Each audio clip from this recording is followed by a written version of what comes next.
ومن يأته مؤمنا قد عمل الصالحات فأولئك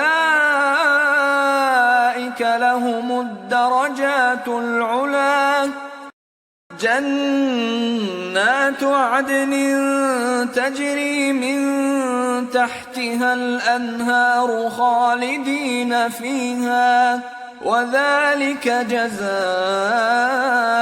من تزكى. اور جو اس کے روبرو ایماندار ہو کر آئے گا اور عمل بھی نیک کیے ہوں گے تو ایسے لوگوں کے لیے اونچے اونچے درجے ہیں، یعنی ہمیشہ رہنے کے باغ جن کے نیچے نہریں بہ رہی ہیں، ہمیشہ ان میں رہیں گے، اور یہ اس شخص کا بدلہ ہے جو پاک ہوا.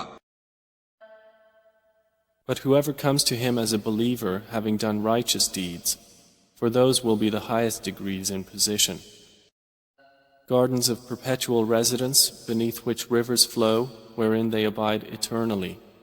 And that is the reward of one who purifies himself.